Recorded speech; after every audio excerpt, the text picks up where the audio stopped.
That's an interesting topic, Andrew. It's something that's been debated for ages, really. But let me ask you, when was the last time you felt super motivated to get something done? Oh yeah, like when I'm working on a project and feel like I need that extra push. Is motivation just a figment of our imagination then? Not exactly. It's more about the context in which we perceive things as motivating or not.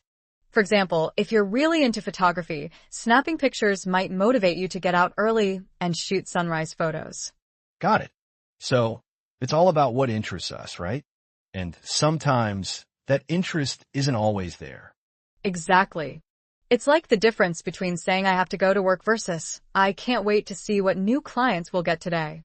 The latter is more engaging because you're interested and looking forward to it. Makes sense. So, if motivation isn't always there, how do people stay on track with their goals? Well, setting clear, achievable goals can help a lot. Also, breaking things down into smaller tasks makes them feel less daunting. And don't forget about self-discipline. Sometimes we just need to get started and keep going. True. I've found that getting started is half the battle. Once I start something, usually it's easier to keep going until it's done. Exactly. And remember, progress is progress, no matter how small. Celebrate each step you take toward your goal. That's a great point. It's easy to get discouraged when we don't see immediate results.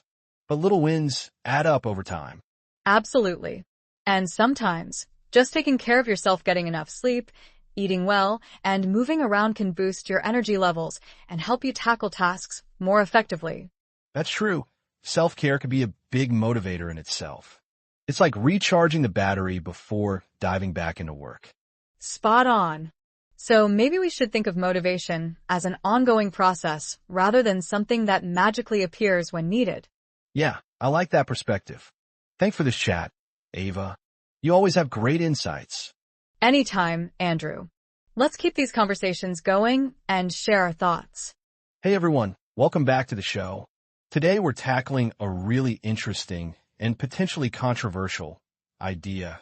That motivation, as we typically understand it, is actually a myth. Ava, you've been researching this quite a bit. Can you give us the elevator pitch? Absolutely, Andrew. It's a shift in perspective, honestly. For years, we've been told we need motivation to do anything, to exercise, to work on a project, even to clean the kitchen. But the research, specifically around dopamine and habit formation, suggests that's actually a misleading narrative. So, it's not about some internal fire? Like, I want to do this, so I'll do it? Because that sounds incredibly fragile. Exactly. It's far more about building systems and routines that become automatic. Think about brushing your teeth. You don't motivate yourself to do it every morning, you just do it. It's ingrained. Okay, that's surprisingly comforting. But what about times when you do feel that burning desire? Like, you really want to start that novel or finally learn a code? Surely, motivation plays some role then? It does, but it's a reaction to the system you've built. Let's say you've committed to writing 30 minutes a day. If you consistently write, a little excitement, a dopamine rush will naturally come along. It's reinforcement, not the original driver. So it's like a snowball effect? You start something, it gets easier, and that makes you more likely to continue, triggering a reward response? Precisely. And it's not just about rewards. The biggest factor is consistency. The more you do something, the more your brain starts to associate it with the routine and the less conscious effort it requires. That makes a huge difference. It's less about willpower and more about programming your brain. I've definitely struggled with that find your motivation cycle. It always felt like I was chasing something elusive. It's a constant battle against our own human bias to seek immediate gratification. We're wired to crave instant rewards. Building habits bypasses that need. Think about tiny, almost ridiculously small steps. Like, I've been saying I'm going to start meditating for 10 minutes.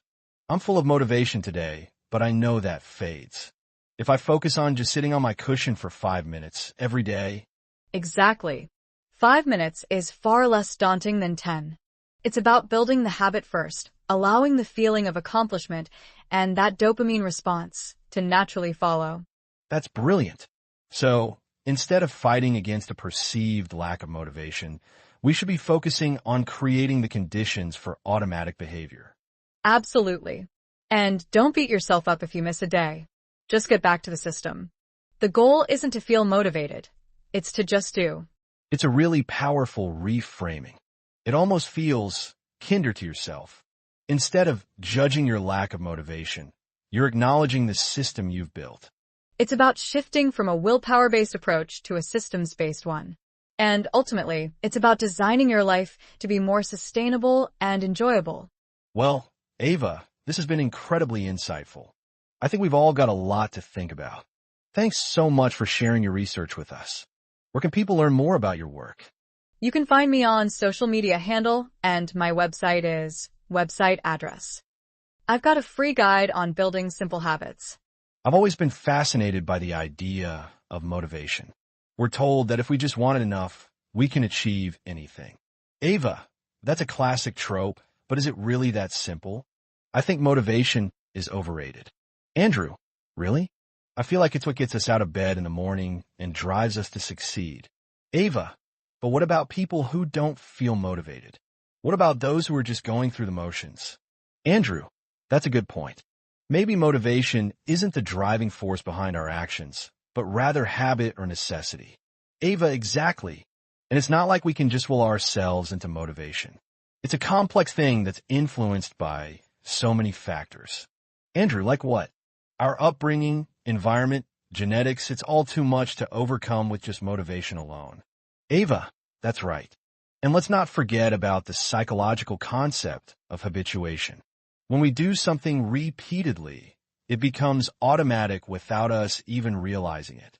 Andrew, so, in a way, our actions become self-sustaining rather than relying on external factors like motivation. Ava, exactly. It's like our bodies have their own built-in autopilot system that keeps us going even when we don't feel like it. Andrew, and what about the idea that everyone has an inner spark that drives them to succeed? I think that's just a myth perpetuated by self-help books and motivational speakers. Ava, laughs? Yeah, I can see how that would be frustrating for people who feel like they're not naturally motivated. But at the end of the day, it's all about making progress, not achieving some kind of inner enlightenment. Andrew, absolutely. Progress is what matters, not some mythical state of motivation. And it's okay to acknowledge when we need a boost or a nudge in the right direction. That's just being human.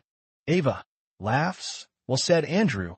Maybe we can just redefine what success means and focus on making progress rather than achieving some kind of external validation. Andrew, that's a great point. We can create our own definition of success, one that doesn't rely on motivation or external factors. Ava, exactly. And once we let go of the myth of motivation, we can start to see ourselves and our actions in a whole new light. Andrew, I love it. It's liberating to think that our actions are driven by more than just motivation. Ava, smiling, it's time to give up on the idea of motivation as some kind of magic pill and focus on creating meaningful change instead. Andrew, agreed. Let's make progress, not perfection.